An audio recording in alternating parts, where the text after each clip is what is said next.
Man, that was close near the end, but I mean, if you can't close it out, you can't close it out.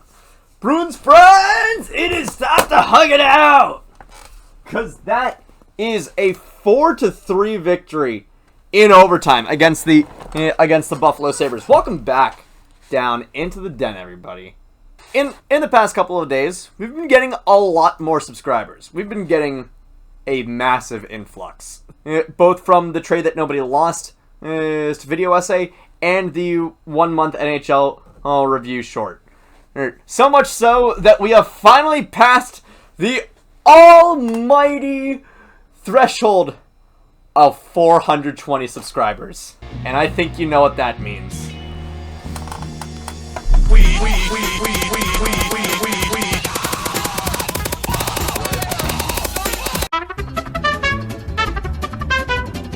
Had a feeling that this is the way the game was going to go because of two things.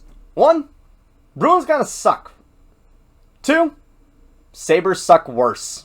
Admittedly, even though this was a well-fought win, there are still some massive issues with this team. But before we get into some of the massive issues, let's go over probably the biggest headline going into this game.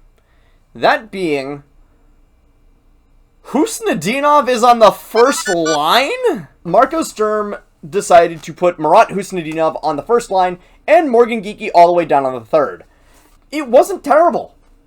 Hell, Khusnutdinov had the game-winning goal in overtime.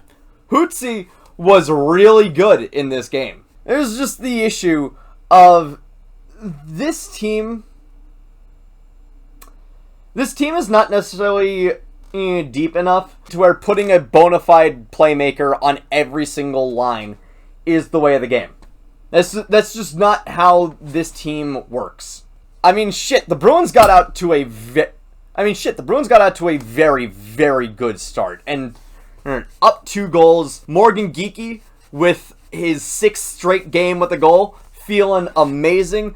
David Pastrnak almost immediately after getting praised by Judd on the broadcast for being at 397 goals, scores his 398th. Race ahead, sitting on 397 goals. And Alex Lyon is just in for a rough night at this rate at the end of the first. Down 2-0. And even though the Bruins have only had 6 shots on goal, you'd think that Alex Lyon would be getting peppered with some insane shit tonight. The Bruins only had 20 shots on goal by the end of regulation. And I'd be slightly less pissed if the Sabres didn't have 40 shots on goal, and you guys can only muster 20. Your shot total is getting doubled up by the Sabres. The Sabres, man. I know I just did a video on how good Tage Thompson is. I know I glazed him a little bit. I know that Alex Tuch is good. I know that the Sabres have really good pieces. But as long as the Pagulas own that team, they're not getting shit.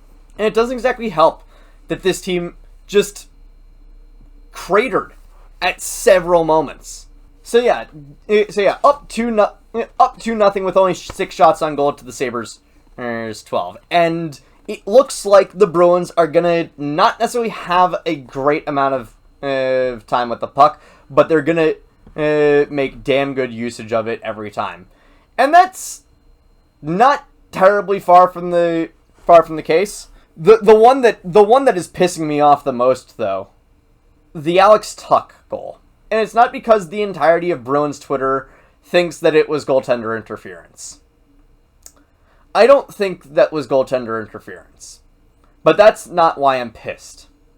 I'm pissed because I saw on live television Josh Doan steal Henri Jokiharu's lunch money. Even in games where the team overall plays well, I want Henri Jokiharku off my team.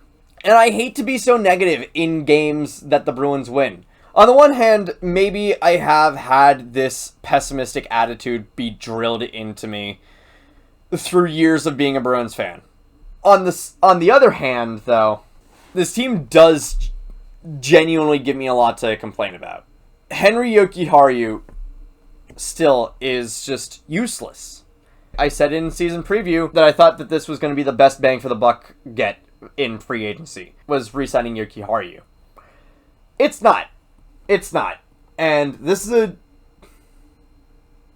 I know people want to entertain the Zacha trade rumors. Zacha's been good for us so far this season. If he's getting sent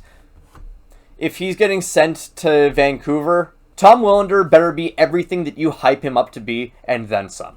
And eventually during the game, a really, really bad collision from Jordan Greenway and Elias Lindholm happens. Lindholm's knee is buckled to hell and back. He needs help getting off the ice. Who knows the timetable for return for this?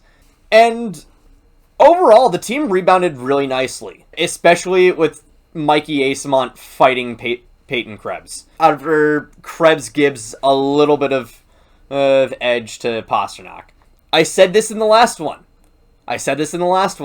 What is piss and vinegar used for? And it is always to ensure the safety of your franchise player. And this is that in just perfect English. This is exactly what that is supposed to look like. Is Mikey Eyssimont beating the shit out of Peyton Krebs after getting a little bit hairy with Pastrnak. The entire game, the top line was so good. The top line of Khusnutdinov, Lindholm, and Pastrnak was amazing. Even after Lindholm left, the two of them were still really, really productive. Khusnutdinov's speed absolutely is top line level.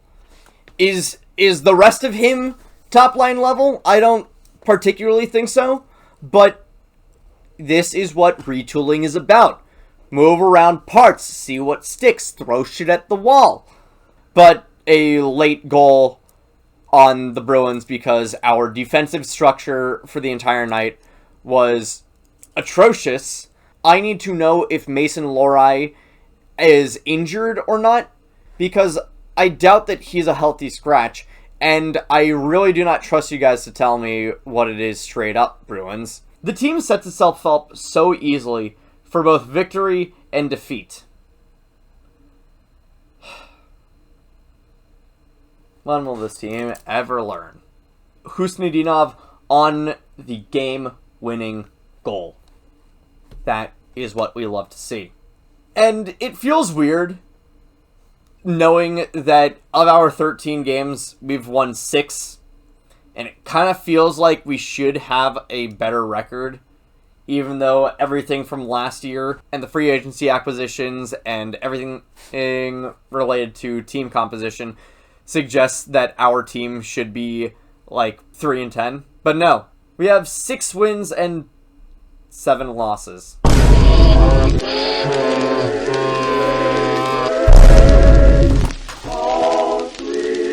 I think it's time for me to wrap this up. Thank you all so much for watching. Like this video, and I'll see you guys in the next one.